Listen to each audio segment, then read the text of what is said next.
Se saludaron ya, mis hermanos, salúdense. Dele gracias al Señor que hizo una multitud tan grande que no se pueda contar. Es una gran bendición en esta mañana vernos, gozarnos en el Señor.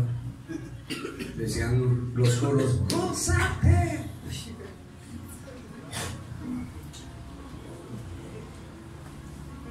Bendíganse en el uno al otro.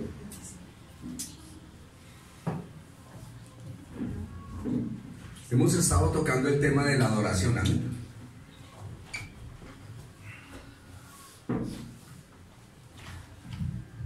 Y hace 1 o 2 domingos atrás estamos hablando del Salmo 22 y quiero reiterar el estudio.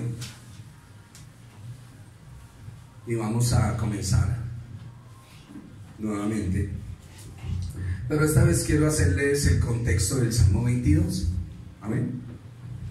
Para que no se note como tan repetitivo. El Salmo 20 y 21, escúchenme, esto es una cadena y es consecutivo.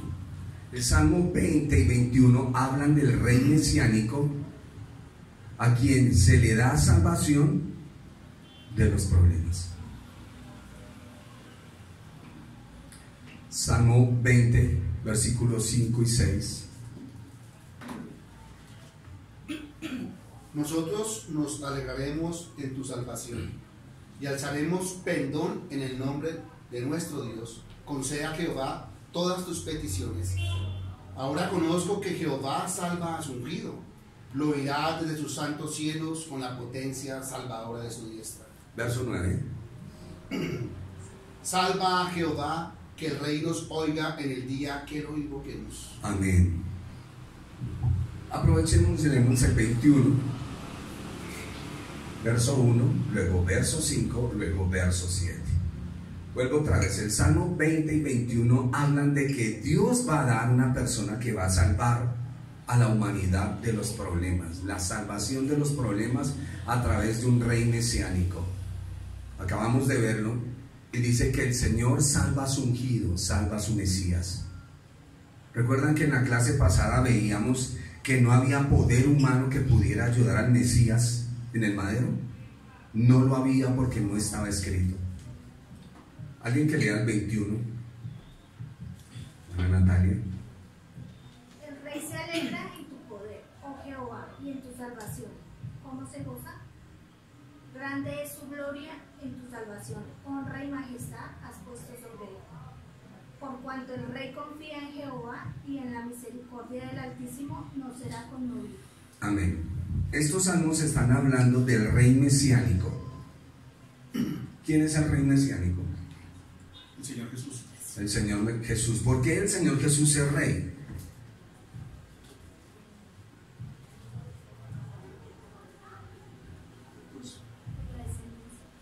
Por descendencia, sí, mi hermana.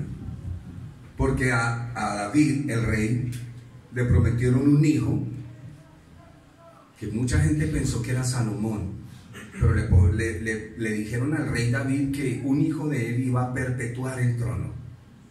Por eso en las genealogías de Mateo y Lucas hablan de la genealogía del Señor y de la línea por donde él viene como rey. Y él es de la tribu de Judá, el Señor Jesús. Y de la tribu de Judá es donde salen los reyes. Por eso está esa genealogía escrita ahí, para que nosotros la analicemos. Y estos salmos hablan de ese rey que van a ser. Van a ser un rey, el rey de los judíos. Por eso cuando él nace aparecen en escena unos hombres sabios de Oriente que van a ir a visitarlo y dice: venimos a visitar al rey que ha nacido. Que es cuando Herodes dice: ¿cuál rey? Y los invita a comer, le dice: me hacen un favor y cuando ustedes lleguen me avisan. Por eso es que hay la mortandad que hay en los niños de 2 años, porque es el anuncio de ese rey que van a nacer. Y la gente veía el anuncio de ese rey. Vamos a un cuadro tridimensional. Van a imaginar aquí una montaña, aquí otra montaña más abajo y aquí otra más arriba. En esta montaña es el nacimiento del rey. En esta otra montaña, que está un poco más abajo, el rey muere en una cruz, muere colgado en un madero. Y en esta montaña que sobresale, que al mirar usted de acá ve esta montaña alta, que es la tercera, lo ven reinando en gloria. ¿Qué fue lo que el pueblo de Israel nunca vio? Vieron que él nacería y que gobernaría por la eternidad, pero nunca lo vieron sufriendo y muriendo en el madero. Eso es lo que dice Isaías. Así es que el Salmo 20 y 21 hablan de aquel rey que va a nacer, de aquel rey que lo van a meter en problemas, de aquel rey que va a sufrir y que va a salvar a la humanidad. El Salmo 20 se refiere al rey como el ungido, el Mesías. Esto para que usted lo tenga en contexto. El Mesías de Dios, porque Él salvará. El Salmo 21 muestra la salvación del rey, que incluye bendiciones, corona y largura de días. Nace el rey trae la gloria. Pero en el 22 el rey muere, que es parte de los misterios en los salmos, para que usted lo entienda. En el Salmo 22, el rey clama por esa salvación prometida. No hay nadie que me ayude, yo vine, pero tengo que hacer la ofrenda. ¿Estoy en el contexto? No quiero correr. Salmo 20 y 21 hablan de que viene un Salvador, el Mesías. Mesías es el ungido, que es un rey. Ese rey va a venir a libertar a las personas. Se lo transitero para que usted me entienda. Pero ese rey solo puede salvar por medio del dolor y el sufrimiento, que es lo que habla el Salmo 22.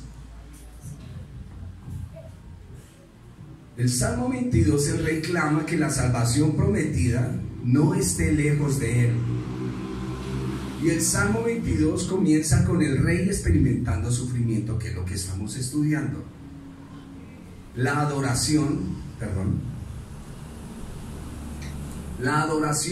del Mesías, del rey. Como no hay quien le ayude, ya vamos a mirar, porque ya vimos una parte de eso. ¿Lo recuerdan?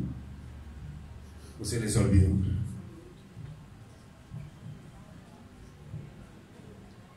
Y en el Salmo 22, la primera parte, él está sufriendo, pero su sufrimiento es Elí, Elí, lama sabactani. Dios mío, Dios mío. ¿Qué decíamos de eso? ¿Por qué me has desamparado? ¿Qué dijimos de eso? Pues que nunca lo desampara. Jamás, ¿sí? Sino que en esa circunstancia, pues...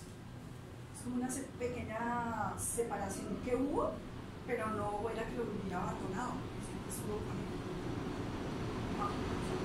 Sí, señora.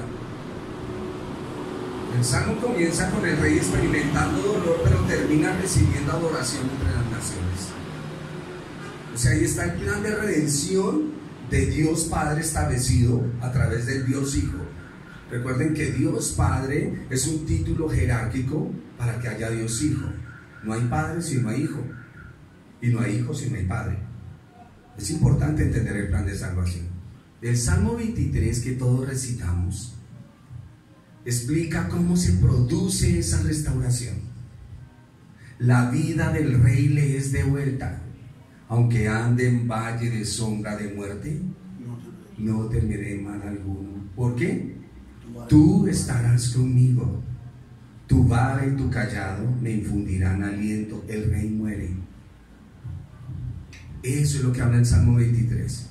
Salmo 20, 21, 22, 23 y 24 tienen la relación con el Mesías. ¿Qué les estoy diciendo? Estamos ahondando y concatenando los salmos, ya no mirándolos aparte. Recuerden que los salmos son escritos, y es por allá después. Vamos a suponer que en el año 1000, que ahorita no recuerdo la fecha, una persona toma y dice: vamos a dividir la Biblia por capítulos, y luego la dividen por versículos. Ustedes saben que en la Biblia no hay esa separación en el Antiguo. Si citaban Isaías, usted conocía todo el rollo de Isaías. No le decían Isaías 53, porque no existía Isaías 53. Solo veían la nación y el siervo sufriente y la restauración. Cuando citaban, lo hemos dicho, el libro de Reyes. Reyes es un solo libro, que después lo dividieron en dos. Primero y segundo de Reyes. El libro de Samuel, con el tiempo lo dividieron en dos. Pero es primer libro de Samuel y segundo libro de Samuel, el que nos dejaron a nosotros, pero es el libro de Samuel. Los salmos están estructurados en 5 libros, como el Pentateuco, como la Torá. ¿Cuáles son en el Pentateuco? Génesis, Éxodo, Amén. ¿Qué significa el primer libro? Orígenes, Génesis. Segundo, salida. el Éxodo. Sí. El tercero, Génesis, Éxodo. Levítico. Levítico. El pueblo que Dios escogió para el sacerdocio. Las ordenanzas levíticas, el sacerdocio, los sacrificios, números. Contar. Por tribus. Exacto, hacen un censo dentro del pueblo y lo separan por tribus. Los números. Y de Devarim o Deuteronomio. Palabras. ¿Qué significa? La ley. La repetición de todo lo que se dijo en los libros anteriores. Eso es Deuteronomio, que es el libro que tienen que estudiar los reyes, ¿cierto? Amén. Todo rey que entra al poder tiene que estudiar Deuteronomio. Amén, hacer una copia para que no se le olvide de qué trata. Y al rey se le dijo que no debía tener ¿qué?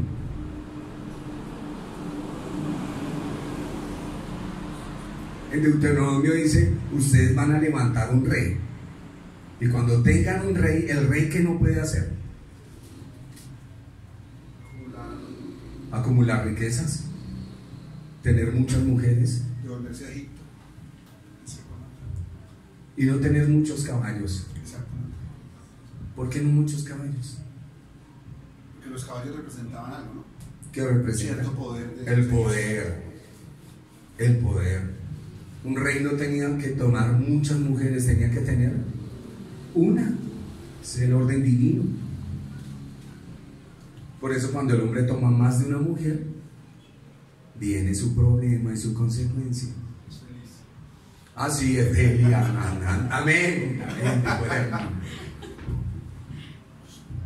Pero todo el que ha tenido 2 mujeres a la vez ha tenido su problema. Su problema. ¿Cuál fue el primero que tomó para sí 2 mujeres? Caín. Otro. Noé. Claro, él tomó para sí 2 mujeres, Ada y Sila, y la Biblia lo denuncia de una vez. Les decía que el libro de los Salmos está escrito, como el Pentateuco, en 5 libros. Este primer libro está hablando del rey que va a venir y va a experimentar muerte, pero también va a experimentar resurrección. Cuando usted lea el Salmo 23, no lo separe del Mesías. Que él dice, el Señor es mi pastor, nada. En el contexto hebreo nunca estará ese nada me faltará, como lo vemos nosotros. Ellos lo viven en el hoy porque el Señor se presenta a ellos como el gran yo soy. Nada me falta. Nada me falta. El Señor es mi pastor, nada me falta. En lugares de delicados pastos me hace, no me hará, me hace descansar. Siempre. Por eso la comunión con Dios es a diario. De nosotros son las embarradas y del Señor es la solución. Cometimos pecado porque todo lo cometemos. Dice el escritor de los libros sapiensales, no hay hombre que tema a Dios que no peque. Y como cometemos pecado, el Señor está ahí para ayudarnos. ¿Recuerdan cuando Él dio la ley? Cuando Él da la ley en Éxodo capítulo 20, ¿qué más sigue diciendo? Construye el altar. Un altar. Muchachos, mire, ustedes no van a quebrantar esto. ¿Me oyeron? Y todos, amén, no lo vamos a quebrantar. Y luego el Señor dice, y me hacen un favor y hacen un altar, pero no me lo laven. Y como, ¿para qué sería el altar? Y el Señor dice, como, ¿para qué sería? Ustedes me dicen que no van a quebrantar un mandamiento. ¿Cuántas veces usted no se ha propuesto no hacer algo y en el momento no lo hizo? Pero después termina sucumbiendo. Necesitamos la ayuda del Señor. El Salmo 23 explica cómo se produce esa restauración. La vida al rey le es devuelta y mora en la casa del Señor para siempre. Y en su casa moraré. Vamos a tratar de acordarnos del Salmo 23.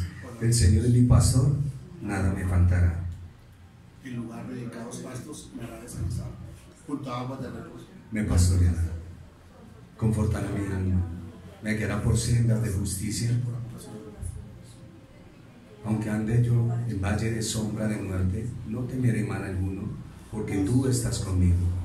Tu vara y tu callado me infunden aliento. Unge mi cabeza con aceite. Mi copa está rebosando. Todos los días de mi vida y en la casa de Jehová. Y en ese salmo no dice, adereza mesa delante de mí en presencia de mis angustiadores. Creo que sí, ¿cierto? Es mesiánico. Poco a poco, ahí vamos, porque se nos olvida. Sí, perfecto. Que muy parecido. Sí, Señor, es que son bien parecidos. El Salmo 24 describe luego la perfección moral. ¿Quién subirá al monte del Señor y quién habitará en su monte santo? El limpio de manos y puro de corazón. Ahí está hablando desde el Señor. Él es nuestro representante legal. Cuando Él viene, dice, muchachos, yo les dije a ustedes que hicieran esto, yo les di una orden a través de Moisés, le dije a Moisés que les ayudara en esto y ustedes se comprometieron y ustedes quedaron mal. Ahora, yo vengo a hacer el sacrificio y ofrenda, Salmo 40. Sacrificio y ofrenda no te agradaron. He aquí, oh Dios, vengo a hacer tu voluntad, horadaste mis oídos. Horadar los oídos es símbolo de esclavitud y el Señor dice, vengo a ser el representante de ustedes. Y le dice, Padre, soy representante de todos ellos, pruébeme en todo. Y Él en su perfección no peca. Cuando muere, la justicia de Él cuando vivió, me la trasladan a mí. Y el pecado que yo tenía, se lo trasladan a Él. Él dice, el que confía en mí, tiene la entrada al reino para siempre. Yo soy su entrada. Yo soy su ticket de entrada. Usted nunca lo va a perder. Él es la entrada. Por eso el Salmo 24 describe la perfección moral de quien ascenderá al monte de Dios. Y el reino es otro que nuestro amado Señor. Volvemos a nuestro salmo en lo que estamos estudiando. Salmo 22, verso 19, mis hermanos.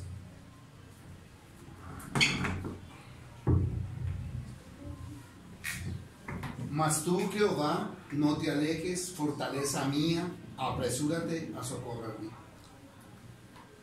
Ay, perdón, el 12 y 13. Me sintonizo aquí que lo... Me han rodeado muchos toros, fuertes toros de Basán me han cercado.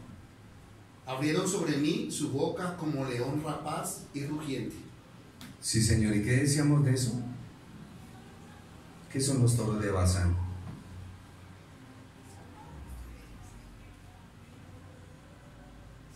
Pues los mismos. Dijimos que en su contexto, Basán es la misma palabra para serpiente. O sea, muchos demonios me rodean. Volvemos otra vez a la palabra demonio en la Biblia. Nosotros crecimos con una cultura del antagonista, ¿no? Si hay el bien, tiene que haber el mal. Si hay un Dios bueno, tiene que haber un Dios malo. Así nos levantaron. Señor, Zoroastrismo. se llama así, explíquenos qué es eso, mi hermano, mientras me siento un segundito. Pues es parte de una religión que de un Dios bueno tiene que haber un Dios malo y hay una guerra entre ellos. Ah, qué bien. No sabía el término. Y entonces, si usted lee en la escritura, nunca va a encontrar en el Antiguo Testamento demonios. Y cuando escudriña y encuentra la palabra Satanás, está hablando de alguien que es adversario. Adversidad. Es en el Nuevo Testamento donde usted ya ve por ese politeísmo de la mente griega. Recuerde que en la mente griega hay muchos dioses. Y en muchas de las traducciones, cuando vemos al Señor liberando gente, yo sé que esto les va a sonar muy duro a algunos, ven gente endemoniada, con espíritus que los hacen revolcar,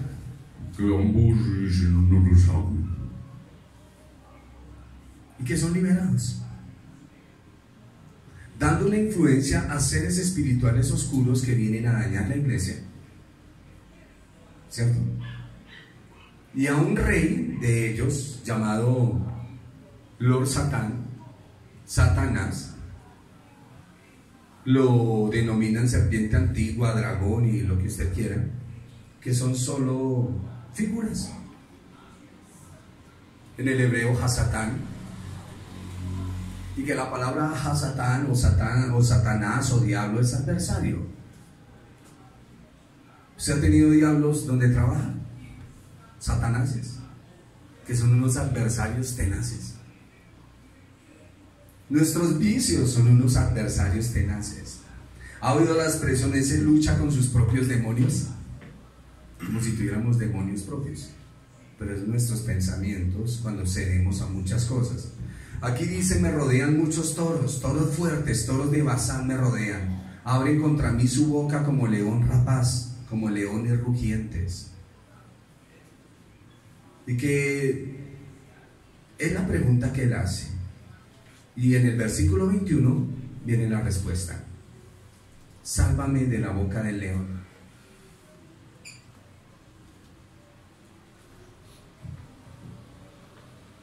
Quisiera hacerlo más pedagógico, pero hay personas que les encanta el estudio, entonces por eso lo llevo. Una pregunta del Señor es: Dios mío, líbrame. Parece que está diciendo: ¿y por qué me has abandonado? ¿Cierto? Parece que lo está diciendo, pero en las mismas palabras que él está diciendo también viene a dar la respuesta. En una palabra dice acá, en un versículo, y más abajito está diciendo la respuesta. Vuelvo y lo reitero. En el 12 y 13 dice: me rodean toros fuertes, toros de Basán me rodean, abren contra mí su boca como león rapaz y rugiente. Y aquí dice: sálvame de la boca del león. O sea que está hablando sabiendo que hay una respuesta. Me ha rescatado de los cuernos de los búfalos. Salmo 22, 21. En el versículo 22, 16 dice: perros me rodean. Hablamos en la clase pasada de qué son los perros, ¿no? ¿Qué son? Los impíos, los incrédulos. Los incrédulos, perfecto, mi hermano. La mala sobrera, la mala doctrina. Los incrédulos. Es que los incrédulos en la escritura son denominados eso, perros. Gente que no ha nacido en Dios. El perro vuelve a su vómito.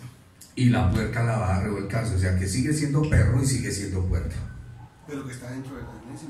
Y muchas veces se le denomina creyente cuando cae en un pecado el perro que vuelve a su vómito. Eso no se lo diga un hermano. Porque el que esté libre de pecado, nos dice Jesús a nosotros fariseos, acérrimos y saduceos, que contemplamos con misericordia a la mujer que perdona a Jesús, pero somos nosotros los que tenemos el ladrillo en la mano.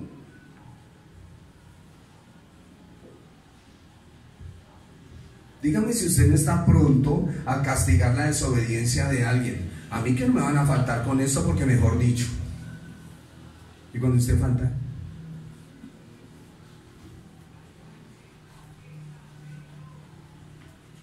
Es lo que tenemos que entender en la Escritura.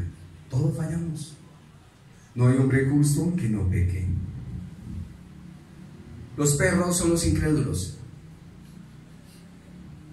Porque perros me rodean, una banda de malignos me rodea. Me han perforado las manos y los pies. ¿Sí dice eso el Salmo? En el verso 16. Horaban mis manos y los pies, Señor.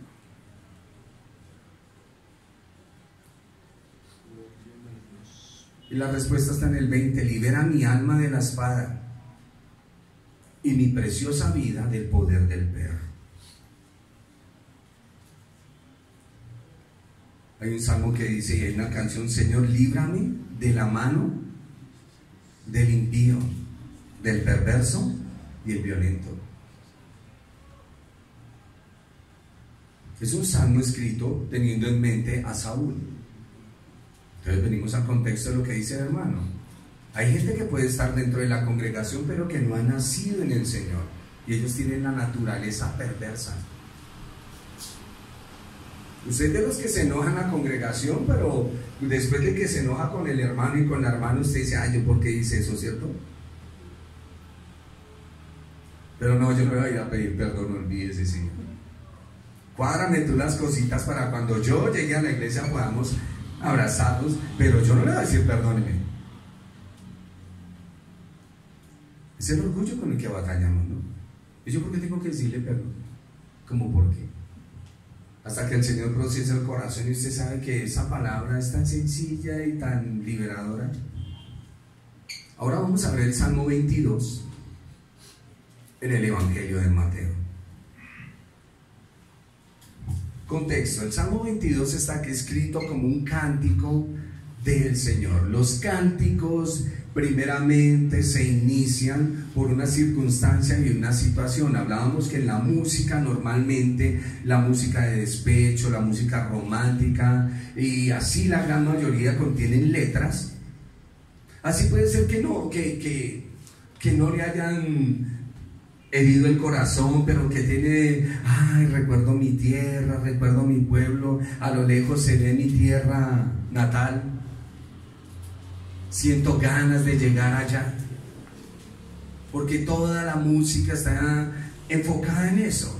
Salí de mi tierra y ahora vuelvo, el anhelo de volver a mi tierra, de volver a mi gente, de esas cosas, siempre nace con un sentimiento. El Salmo 22 nace con el sentimiento de liberación, pero hay dolor, porque al Mesías ungido, cuadrillas de demonios están parados mirándolo y meneando la cabeza contra él y dicen, salvó a muchos, ¿por qué no se salva a él?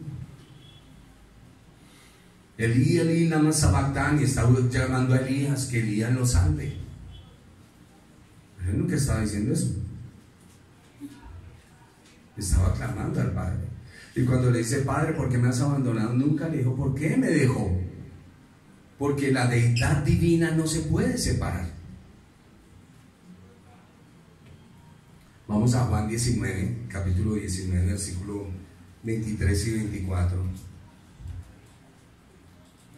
Qué bonito es cuando usted está leyendo la Biblia, que le pida al Señor, Señor, me regalas esa memoria fotográfica, que yo pueda ir caminando por los evangelios. Siempre les he dicho que para que usted se grabe la Biblia, dígale, Señor, quiero tomarme de tu mano y caminar contigo por este evangelio, y jamás se le va a olvidar, jamás. Como el evangelio de Juan. ¿Cómo comienza?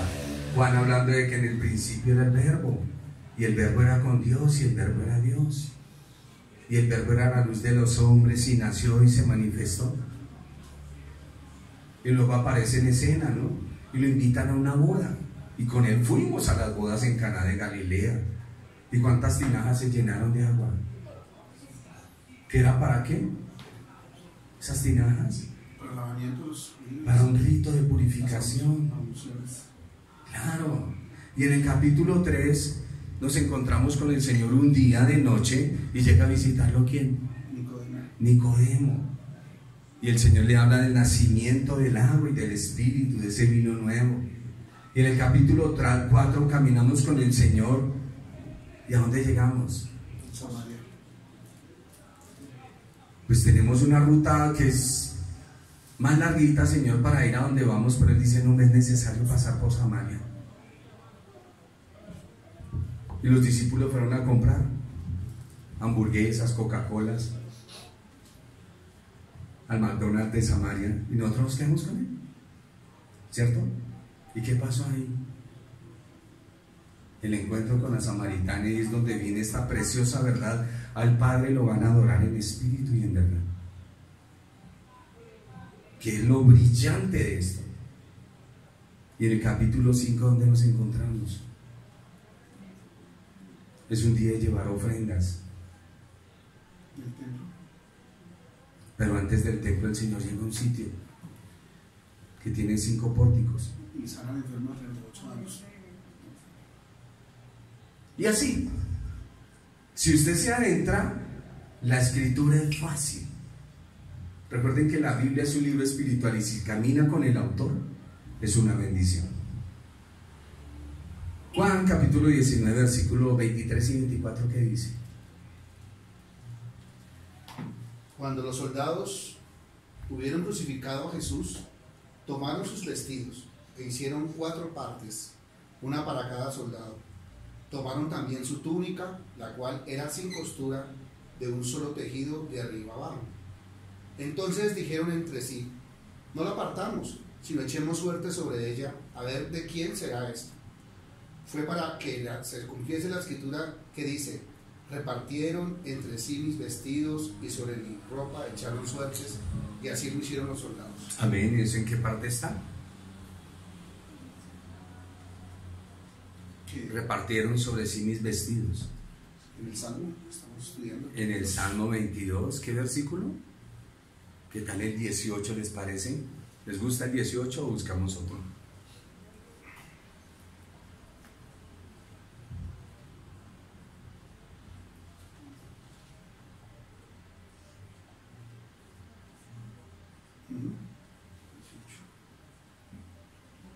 Vamos a ver las palabras del Señor y vamos a situarnos con el Señor en el madero. Dice, no te alejes de mí, porque la angustia está cerca, porque no hay quien ayude. Y no podía nadie ayudarle. Me han rodeado muchos toros, fuertes toros de Basán, o sea, hombres muy fuertes con un pensamiento tan diabólico contra mí, me han cercado. Abrieron sobre mí su boca como león rapaz y rugiente. Dijimos que el león ruge cuando tiene la presa, cuando cuida su territorio o cuando está herido. He sido derramado como aguas. Todos mis huesos se descoyuntaron. Mi corazón fue como cera derritiéndose en medio de mis entrañas. ¿Ha sentido usted alguna vez esto? Cuando está en un momento de angustia, que siente que, mejor dicho, se le va la vida. Como un tiesto seco, se secó mi vigor. Mi lengua se pegó al paladar. Él dice, tengo sed. Y me has puesto en el polvo de la muerte. Porque perros me han rodeado, o sea, impíos. Me ha acercado cuadrilla de malignos. Hablamos de la cuadrilla que eran 10. Horadaron mis manos y mis pies. Contar puedo todos mis huesos. Entre tanto ellos me miran y me observan. Repartieron entre sí mis vestidos, y sobre mi ropa echaron suertes, que es lo que acabamos de leer. Volvamos a leer otra vez Juan. No tengo afán, necesito que usted mire para que entienda.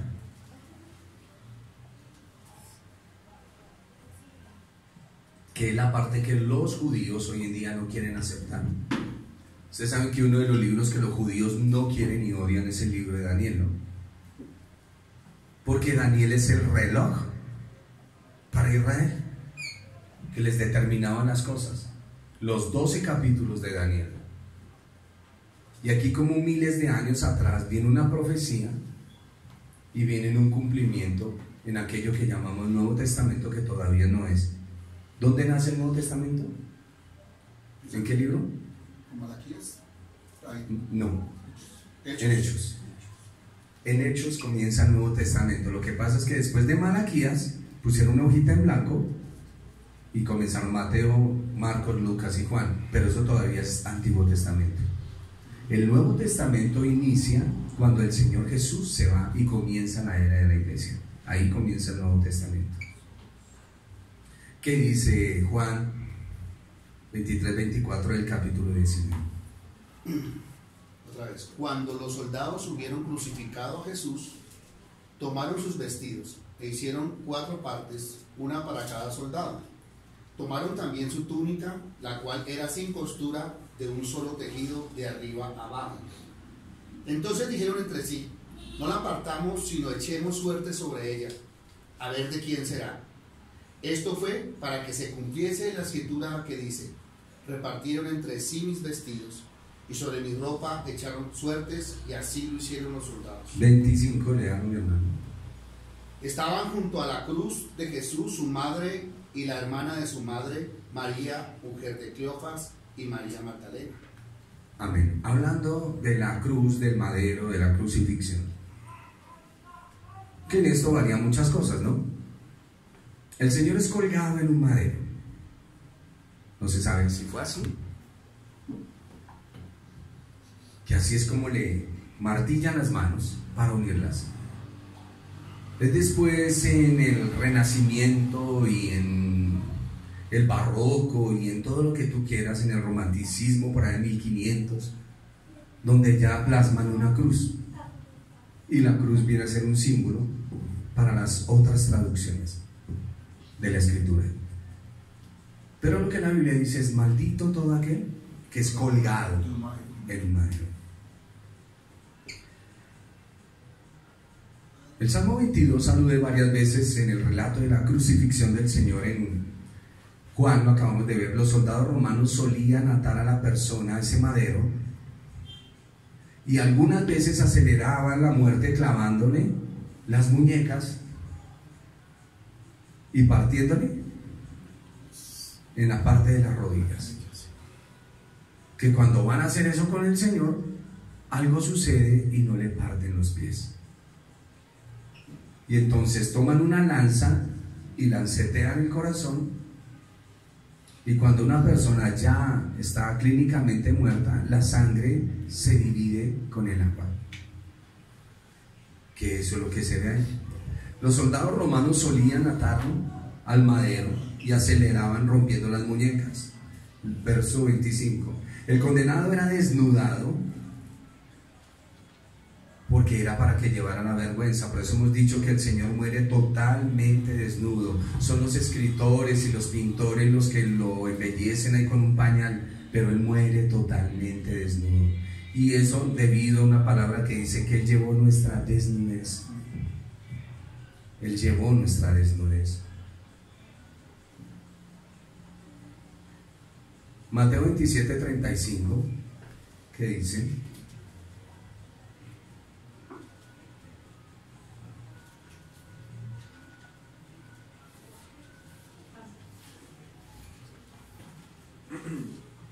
Cuando lo hubieron crucificado, repartieron entre sí sus vestidos, echando suertes, para que se cumpliese lo dicho por el profeta: partieron entre sí mis vestidos, y sobre mi ropa echaron suertes. Amén, amén, amén, amén. ¿Escucharon esa palabra? ¿Quién lo dijo? Salmo. El Salmo, pero ¿quién lo escribió? David. Un profeta. O sea que David no solo es rey, es profeta y es sacerdote. Recuerdan que cuando traen el arca de los filisteos, David se quita su vestidura de rey y se pone un efod sacerdotal. Algunos piensan que fue que David se desnudó y comenzó a correr, y Mical lo menospreció en el corazón. No, él se quitó su ropa real y tenía un efod sacerdotal y él comenzó a danzar y a brincar y a regocijarse en la presencia del Señor porque traían el arca, cosa que ustedes también hacen cuando le están cantando al Señor, se regocijan muchísimo. Y Mical, su esposa, viéndolo, dijo: este tipo, ¿por qué se quita la vestidura real? Como algunas mujeres que le dicen: hombre, usted póngase en su sitio, usted no se deje gobernar. Eso era lo que estaba haciendo Mical. Y por esa simple y sencilla razón, el Señor dice que la castigó como estéril para toda la vida. No tuvo hijos.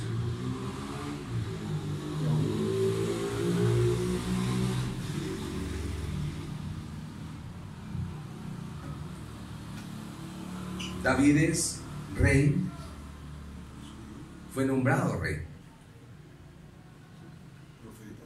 sacerdote y profeta.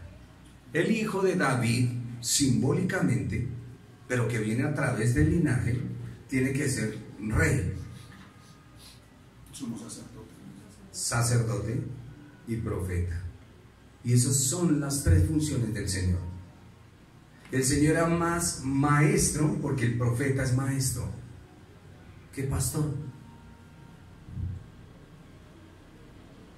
Usted nunca verá que le dicen al Señor pastor. Siempre le decían maestro, rabí o el profeta. Importante eso. Y el Señor viene en sus características a cumplir esas funciones. Por eso es que cuando viene el sacerdocio lo menosprecia, porque no entienden que Él es del sacerdocio, no levítico. El sacerdocio de Melquisedec, que es un sacerdocio que camina en la Biblia muy oculto, pero que ahí está. Es un sacerdocio oculto. La gente solo ve el levítico y los carniceros, pero no ven ese de el rey de Salem. Que era necesario un mejor sacerdocio. De pronto en la próxima clase vamos a hablar de eso y cómo surge todo eso en los montes de Dios. Estamos acá en la crucifixión y cómo se cumple el Salmo 22 en boca del Señor. Es un cántico que Él está haciendo en el madero para decirle a la gente que lo está colgando: yo soy su salvación. Y todos: ¿de qué va a salvar? Por eso es que le dicen: ¿salvó a otros y no se salva usted mismo? Y es lo que mucha gente quiere mirar al Señor, lo quieren mirar en ese Jesús de la historia. La pregunta es: ¿a qué viene Él a morir? Bien pudo el Señor a mandar profetas a decir: no, tranquilo, usted pórtese bien, deje esos vicios, no le haga la vida imposible a los demás y ya. ¿Para qué viene a morir Jesús? Qué chiste, eso es una bobada. O Él viene con un propósito, y es ayudarnos en lo que nosotros no podemos. Por eso aquel que no toma lo que el Señor hace, así usted le diga que no va a pasar así, a usted lo van a llamar a relaciones. Que ya se escucha una canción, El Preso número 9, algo así es que se llama, de un cantante del mundo, H. Acosta, y escuchaba las palabras de este tipo diciendo: bueno, es una canción, y decía que al preso lo van a condenar. Él decía: y allá en la eternidad sé que me tengo que encontrar con Él. Si una persona que no conoce de Dios lo sabe, ahora es lo que yo le metí a la cabeza de que si es verdad o no es verdad. Yo tengo que ir a unas evidencias de lo que está escrito. Sí. Y bueno, vamos a dejarlo ahí porque esto no es una tertulia filosófica. Avancemos.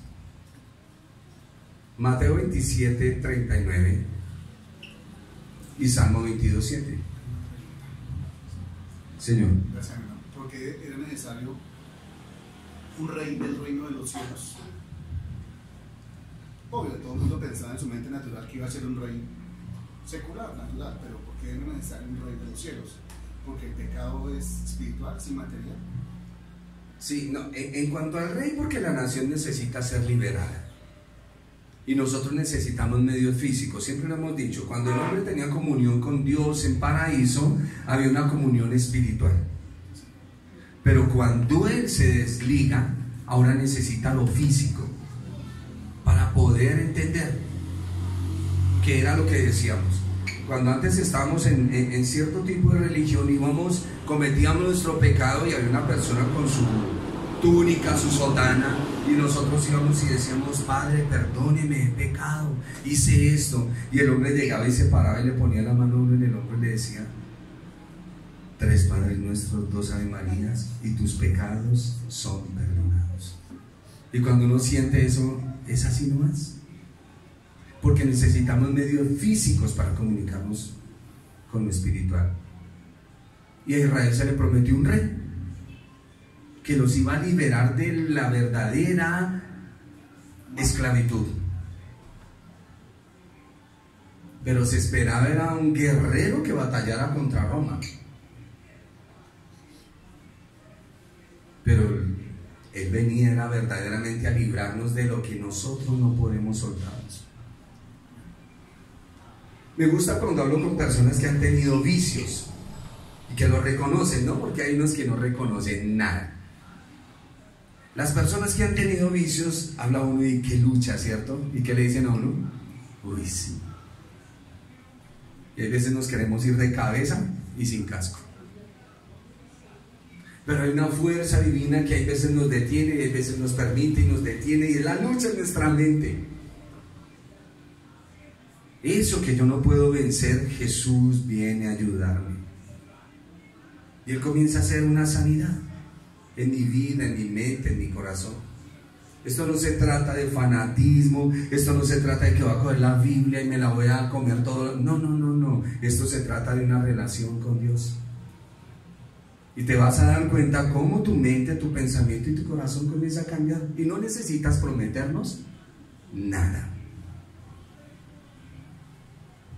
Nada. Ni siquiera le prometa al Señor. Porque el Señor dice que el que comienza, Él comienza la obra en alguien, y cuando la comienza, la termina. Dígame si nosotros no le hemos fallado a Él. De palabra, de pensamiento.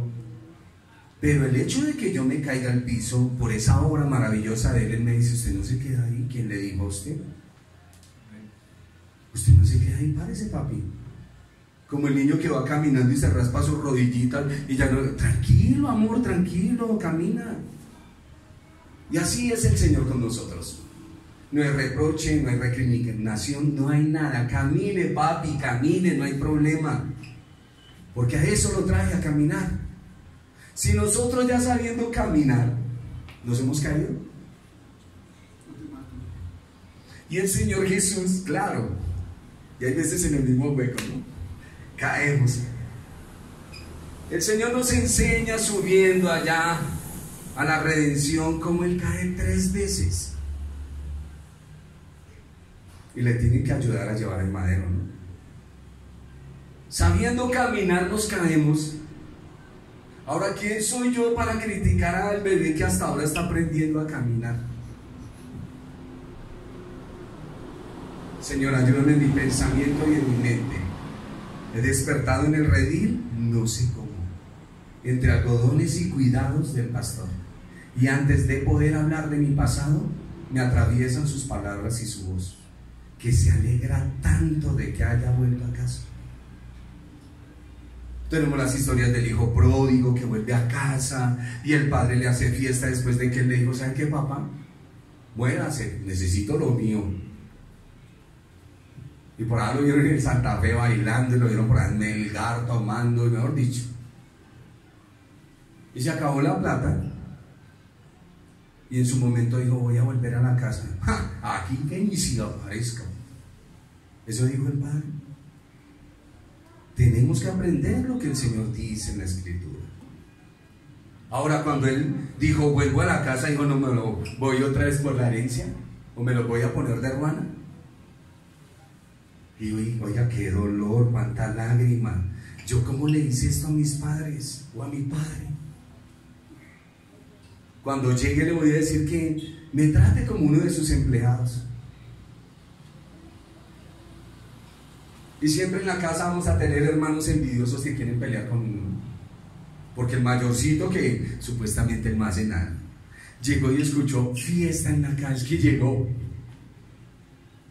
Llega este tremendo y le hacen fiesta. Eso dice la Biblia. Y escuchando la música y las alabanzas y tremenda, dijo: ¿y esto qué pasó? No, que volvió su hermano. ¿Y qué pasó en el corazón de él? Perdónenme que me salte, pero si el Señor lo quiere. Se llenó de rabia, de envidia. Yo tengo que tener un corazón tranquilo. Dios le da a cada persona lo que tiene que darle. Usted rinda en el corazón al Señor. Yo sé que usted con su vicio, con su malestar, con su dolor, con su temperamento, se hace daño usted solito. Usted no quisiera dañar a nadie, pero a veces con nuestra actitud dañamos. Solitos, solitos. Y solitos nos hundimos y nos duele y nos da vergüenza y nos da pena. Y el Señor permite eso para que nosotros vayamos cambiando. Dice cambiando entre comillas, en la obra de Él, ¿no? Para que nosotros vayamos cambiando. ¿Pero quién es el que cambia? Él. Amén, hermano. Así se aprende harto la Biblia. Así hay que tener la Biblia en la mente, en la cabeza, en el corazón. Es importante que lo entendamos. La gracia infinita del Señor. Por eso estamos aprendiendo lo que es la alabanza. Usted puede estar sufriendo hoy, puede estar llorando, pero usted tiene un cántico de esperanza y de salvación, de alegría, de que las cosas cambian. Eso es lo que promete el Señor. Vamos a seguir un poquito así. Las burlas están en Mateo 27:39 y en el Salmo 22:7. Lo que está escrito en el Salmo sucede casi 600 años después. La acusación de la calumnia hecha contra el Señor en juicio. ¿Qué dice Mateo 27:40 y 43? Y diciendo: tú que derribas el templo y en 3 días lo reedificas, sálvate a ti mismo. Si eres hijo de Dios, desciende de la cruz. 43. Sí, Señor. Confió en Dios, líbrele ahora si le quiere, porque ha dicho: soy hijo de Dios. ¿Se sabe la gravedad de eso, no? Dios es espíritu. Estamos hablando de un ser espiritual. Y Él viene y dice que es hijo de Él. Esa incredulidad tan aberrante en ellos. Y están parados ahí los sacerdotes, los escribas y los ancianos. El Señor cita directamente el Salmo cuando dice: Señor, oh Dios mío, ¿por qué me has desamparado? Del versículo 22 al 31 cambia el tono en el Salmo.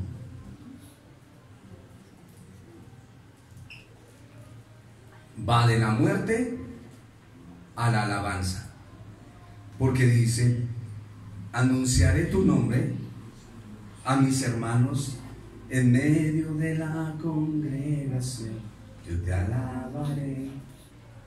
El nombre en la Biblia representa a Dios. Nombre del Padre, Dios. Nombre del Hijo, Dios. Nombre del Espíritu, Dios. Uno solo. Y tiene que ver con su carácter. Cada vez que hablamos de nombre, habla del carácter de la persona. No es como nosotros, que no le pusieron domingo, al otro lunes, al otro sábado, Gregorio, José. En la Biblia los nombres tienen un significado para su carácter. ¿El nombre de Jesús qué significa? Salvador. Cada vez que lo veían le decían Salvador. ¿Y Salvador de qué? Ese Shem en el hebreo, Shem significa nombre. El nombre habla del carácter de la persona. Por eso cuando hablamos a las personas, hablamos del carácter de Dios. Si yo hablo en nombre del Padre, del Hijo y del Espíritu Santo, estoy hablando en nombre del carácter de Dios y lo que Dios tiene para nosotros, no lo que ha establecido, lo que tiene. Porque es que ya estamos en el sendero de la gracia, donde si tú no lo tomas, ya es asunto tuyo, es problema tuyo.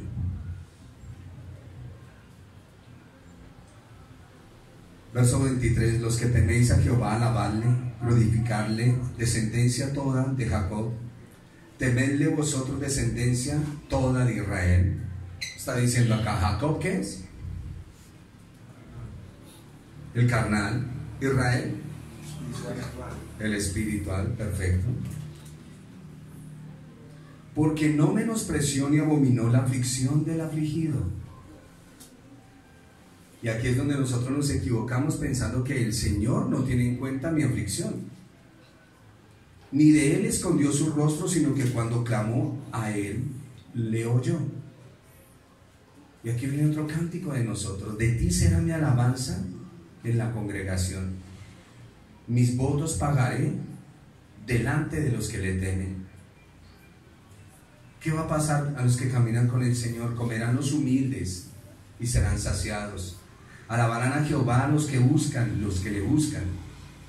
Vivirá nuestro corazón para siempre.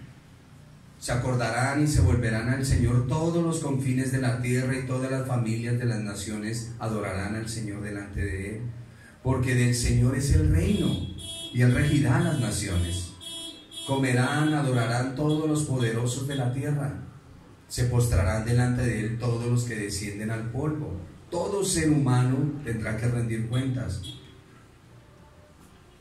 Y aquí viene otra parte de lo que estaba viviendo al inicio. Aunque él no puede conservar la vida a su propia alma, la posteridad le servirá. Esto será contado de Jehová hasta la postrera generación. Vendrán y anunciarán su justicia. A pueblo no nacido aún anunciarán que él hizo esto. Después de la victoria del Señor sobre la muerte, él menciona el nombre del Señor a sus hermanos. Anunciaré tu nombre. El nombre de Dios está profundamente relacionado con su carácter. Ya cierro con esto. El próximo domingo les hago el resumen y del cántico que sale del corazón del Señor para el Padre. Este cántico es para que usted no se desconsuele en el momento en que esté atravesando su aflicción. El nombre de Dios está profundamente relacionado con su carácter, ya que cada uno de sus nombres revela diferentes aspectos de su naturaleza. ¿Cómo lo llamó Abraham?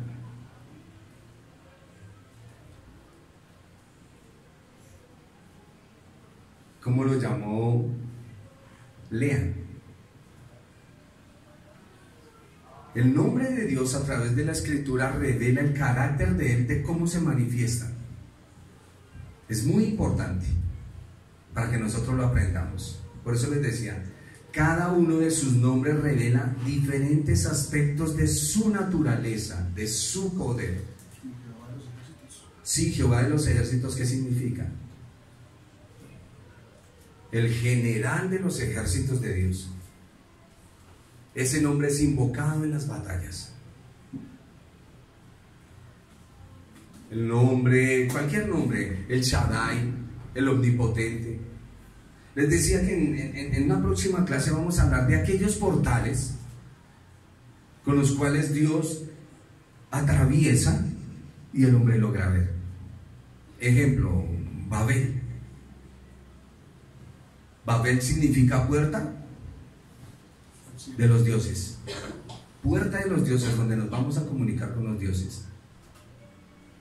Y ellos tienen una visión ahí de ese portal que se abre. Jacob se acuesta en cierto sitio y se le abre el portal. Y él ve ángeles. Moisés en el monte se le abre un portal, que es lo que nosotros logramos ver en la transfiguración. Recuerde que en Dios no hay tiempo. Abraham se le abre un portal cuando va a sacrificar a Isaac. Después miramos eso, el Señor Jesús resucita y lo van a tocar y dice: no me toquen porque aún no he subido a mi padre y a vuestro padre. Y pasan unos milésimas de segundos y él les dice: salve. Esto es importante que nosotros lo entendamos, la famosa historia del túnel. ¿La ha oído, no?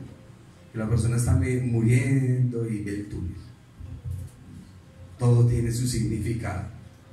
Después vamos a estudiar eso.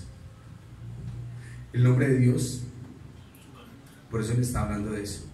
Cuando se manifiestan las personas, Abraham le dio un nombre. Puede ser el que me ve.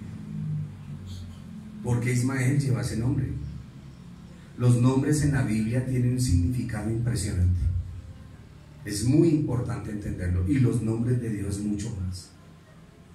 ¿Recuerdan una mujer que llegó y le dijo, creo que Ciro Fenicia a ella, y le dice: hijo de David, ten misericordia de mi hija? ¿Y qué hace? No le pone cuidado. No le pone cuidado. Y luego ella grita y dice: Señor. Es que ese título es para todos. Hijo de David solo tiene que ver con Israel. ¿Qué quieres que te hagan? Señor, mi hija. Y él dice: no es bueno darle la comida de los hijos a los perros. Jesús diciendo eso, si es tan amoroso. Los nombres de Dios en la Escritura, los títulos de Él. Y ella le dice: Señor, aún de lo que caen de la migaja, que caen de la mesa, los perros se alimentan. ¿Y qué le dice?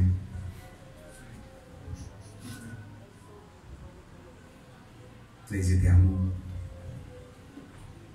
Te amo. Y ya, su hija fue libre. Al Señor no trate de adornarlo con nombres y con títulos. Él es quien es para usted. Él es sencillo, Él es humilde. Pero no trate de adornarlo ni de elogiarlo cuando usted no conoce su misericordia y su bondad. Por eso usted sabe que si usted comete algo, usted ya ha sido perdonado. Que la misericordia de Él es para siempre. Cada uno de sus nombres revela diferentes aspectos de su naturaleza, su poder, su autoridad y su relación con la humanidad. Los diversos nombres nos permiten conocerle mejor y comprender sus atributos. Después de la resurrección del Señor, la palabra discípulos desaparece. ¿Y cómo nos llama? Como dice el Salmo: anunciaré a mis hermanos. La palabra discípulo desaparece y comenzamos a ser sus hermanos. Y cierro. El Señor Jesús, cuando resucita, comisiona a sus discípulos. Salmo 22, versículo 27 y 28. Comisiona a sus discípulos para discipular a todas las naciones, y es lo que refleja el lenguaje del Salmo.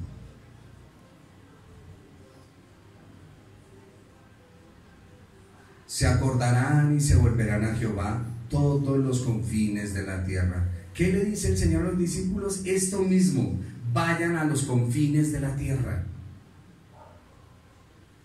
Pablo también lo cita. Y todas las familias de las naciones adorarán delante de ti, porque Él comisiona, porque de Jehová es el reino y Él regirá las naciones. Un solo rey para toda la tierra. Un solo rey para toda la tierra. Ustedes saben que venimos de un solo linaje, ¿no? Nosotros somos denominados, es que es mucha información, pero recíbamela, los goyinos, los gentiles. ¿Y los gentiles de quiénes salen? Del mismo pueblo, todos somos uno. El Israel es mundial. Pero como se dividieron, unos son llamados los gentiles y otros los judíos. Pero es mundial. Esa historia que usted escucha ahora, que Israel es la tierra del Señor, sáquese de la cabeza esa. Eso no tiene nada que ver con el Señor. Y hoy las iglesias se unen y hablan, vamos a orar por Israel, porque hay un salmo que dice orar para Israel, para que ustedes sean prosperados, y se meten unos videos en la cabeza cuando esa gente es terrible. Y sé que toda la tierra es terrible, pero dejemos de estarle dando sitios de privilegio a personas que son tremendas. El Señor se desligó de Israel, Mateo capítulo 23. Luego ustedes dirán, bendito el que viene, ustedes, benditos ustedes que van en el nombre del Señor a evangelizar a Israel. Eso de tierra santa ya pasó. La tierra santa del Señor es la iglesia. Y luchamos nosotros con nuestra propia naturaleza. Hablo lo que la Biblia dice. Vamos a hablar, mis hermanos. Tranquilos que en la próxima clase ya les redondeo todo esto, porque esto es para una sola clase, pero de 8 horas. Para que nosotros lo entendamos, y usted salga bien aburrido. Pero vamos a... Señor, ¿qué me decía? A las 6. Para que lo tenga en cuenta, el Salmo 22 es un cántico profético de David que habla del Mesías, no habla propiamente de él.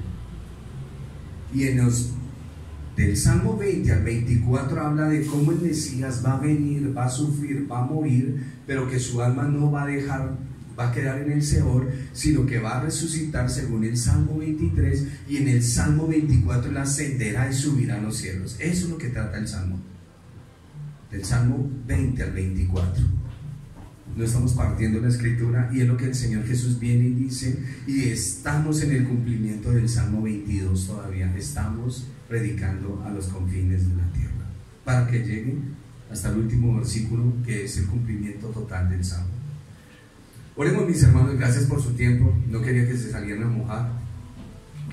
Amado Jesús, gracias, Señor, siempre una palabra de agradecimiento, y no lo digo, Señor, como esa frase de cliché, sino que al mirar cada día, Señor, la hermosura de tu magnificencia, lo explico mejor en mis palabras. Cuando me pongo de mal genio, cuando tengo esos pensamientos, Señor, cuando hago esas cosas en lo oculto, Señor, donde creo que tú no me ves y donde me oculto de los ojos de los demás, ahí estás tú. Tu palabra me recuerda, si subo al cielo, ahí estás. Si me voy a lo profundo de la tierra, ahí estás. ¿A dónde huiré de tu presencia? ¿A dónde me esconderé de tu Santo Espíritu? Y aún después de haber pensado, de haber hablado y de haber actuado aquellas cosas que no debía haber dicho ni pensado, viene tu Espíritu a decirme que tenga comunión con Él. Y ahí, Señor, es donde mi corazón no entiende, pero siento ganas de llorar. Y digo, ¿cómo puedo herir tanto a una persona y esa persona seguirme amando y buscándome? Ese eres tú, Señor. Eres un Dios misericordioso, que de tu boca no hay crítica, que de tu boca no hay blasfemia, que de tu boca no hay una palabra en contra mía, porque conoces mi debilidad y conoces la debilidad de cada uno de los que estamos acá. Señor, muchas veces atribuimos nuestras debilidades a circunstancias, pero creo que la mayor debilidad que tenemos es no buscarte. Si tu Espíritu nos ayuda, Señor, pues entendemos que muchas cosas van a cambiar. Ayúdanos a no prometerle nada a nadie, sino que sencillamente vean la obra tuya en nuestra vida y en nuestro corazón, Señor. Esa obra maravillosa de tu gracia. Perdónanos las veces que han caído tus soldados, Señor, en el campo de batalla, y hemos pasado por encima de ellos en lugar de levantarlos y llevarlos a un lugar de refugio. Perdónanos, Señor. A veces son más hábiles en nuestra boca, en nuestra lengua, Señor, sencillamente porque yo no hago eso. Como yo no cometo el pecado de otro, pues, pero tengo mis propias debilidades, y eso es lo que tú me vienes enseñando. Ahora no me recreo en mi debilidad, Señor, para mantenerme ahí y para que mi hermano se mantenga ahí, no, porque nuestra debilidad nos causa pena, nos causa vergüenza, Señor. Herimos las personas. Perdónanos, Señor. Queremos cada día parecernos a ti, llegar a ser como tú eres, Señor, porque la santidad tuya nadie la podrá igualar. Pero ayúdanos a mirarte con los ojos del corazón, mi Dios. Te doy gracias en esta mañana por tu grande amor y por tu misericordia, por la bendición para con cada uno de nosotros. La bendición del Padre, del Hijo y del Espíritu Santo reposa sobre nuestras vidas. Antes de que nuestro hermano Omar